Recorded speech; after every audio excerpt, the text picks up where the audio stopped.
John, we're living in an amazing time, and a time in which you have taken some of our grumpy taxpayers' press releases and run them through AI and produce videos. We're living in a world within which international trade on one level is becoming amazingly easy. But we're living in a world in which the massive trade that Canada does with the world, importing and exports, is becoming more and more difficult. The Prime Minister has indicated that a reasonable goal for the Canadian economy is to divert $300 billion of trade away from the United States over 10 years. Now, if you think that $1 billion worth of exports from Canada create about 6,000 jobs, more or less, do the math. No Prime Minister of Canada has ever suggested that this country has to go through such a fundamental change just to stand still. Very difficult. And now a bit of a story. A distant relative of mine, Robin Lestuca, 22 years old, lives in Brentwood Bay, and she's established a global business. She's a brilliant designer starting out her design career. In the last few months, she's been able to get her products, dresses, handbags, jewelry, manufactured in Bali and elsewhere in Indonesia, is selling online, is selling very well in places like Australia. And she's done that from her home in Brentwood Bay using the internet, using her talent, of course. It is, to me, amazing. Now she's selling consumer goods. And one of the things she did was to hire a very good commercial photographer in Greece. Think about this, John. This young woman is 22 years of age. And the resulting photographs of her product are brilliant. Now, for the most part, Canada doesn't export consumer products. We mostly export commodities, intermediate products, parts. Think of the automotive industry. For business-to-business sales, a website doesn't do it, and an email doesn't do it. For business-to-business sales, to get paid and to get your margins, it's much more complicated. That's why so much of our trade goes to the United States, because it's so much easier. Well, looking at what the Prime Minister is asking Canadian business to do, which is to diversify, let's take a look at what's required and the assets we have. His challenge to Canadian business is to find profitable customers in markets they've never entered before. The good news is the Trade Commissioner Service, the best and the oldest service in the world, is in 145 or 150 cities around the world. These are trade experts. They know Canada. They're backed up by a whole network of regional offices in Canada and working closely with all the provincial governments. There's an amazing network available that exporters, for that matter, they deal with importers, import inquiries too, when Canadian firms are looking for components. It is at the disposal of Canadians. And the ironic thing is the Trade Commissioner Service was established in response to the famous McKinley tariffs in 1890, which were trying to shut Canada out of the US market. They were a market diversification tool from day one. Let's look at what they have to do to assist Canadian industry to achieve the diversification goal. Their job is to find and qualify customers, partners, technology sources, technology markets for Canadian businesses around the globe. They have the ability to do that. What has been missing is the confidence in the business community to use that asset.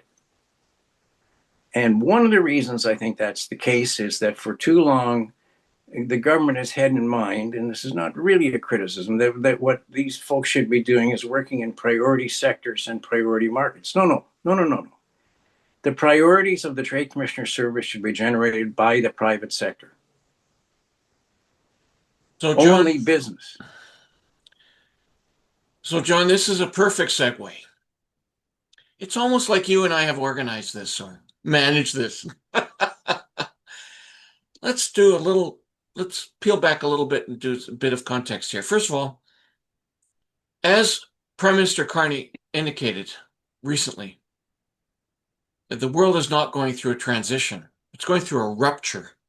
Correct. The way we did business for the past many years, it's gone.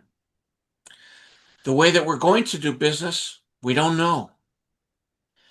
One thing we do know for sure, however, is that we will continue to need to do business with our neighbors, both externally and internally.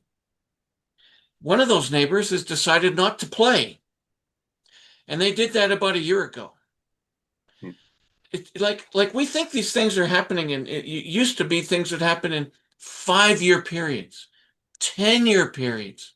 Now they're happening in months periods.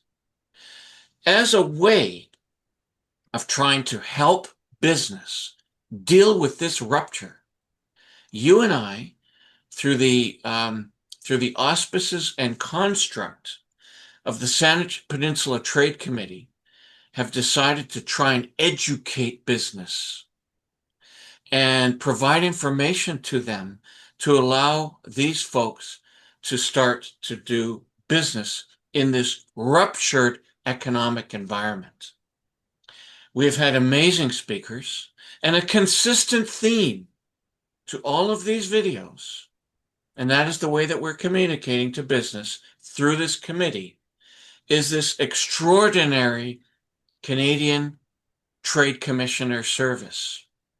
That is this gold-plated asset for businesses to be successful, to garner information, to build upon experience, to know where and how and when to go, to be successful in trading both externally and internally. And one other thing, John, to be successful as business must be in protecting margins. International trade is easy if you don't want to make money at it. But it's very difficult to make money. And a part of what the Trade Commissioner Service has provided to businesses in this country is the Great Seal of Canada.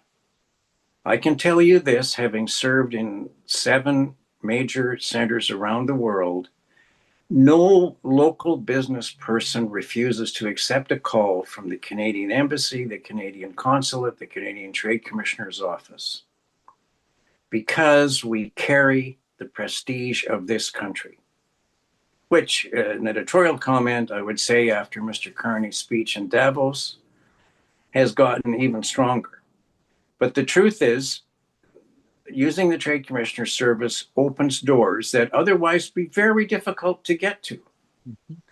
And as an aside, there is a company from your Sydney breakfast group that's introducing a major product in the United States and in the next little while. And one of the places that the place they're going to introduce that product is in the Canadian consulate in that city, because the consul general and the CEO of the company will jointly issue invitations to people that the CEO wants there.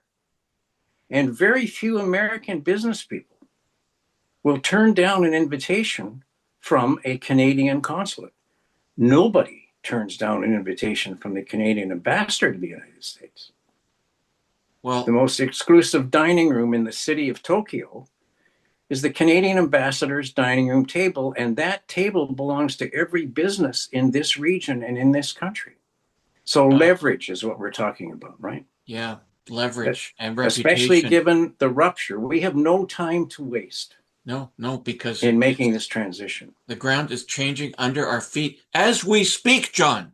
No, no, no question. Yeah. And I'm very proud and honored to be partnering with you in conveying this experience and this information to our business community. John, thank you. We'll continue this work into 2026. Absolutely. And I'm going to add a little message here should people in the Prime Minister's ambit watch this video. The Trade Commissioner Service is one of the strongest, it is the strongest risk mitigation tool this country has, other than the private sector and their customers, who are the only ones who will achieve the diversification. Build it, build the partnership with EDC, build the partnership with CCC and all the provinces.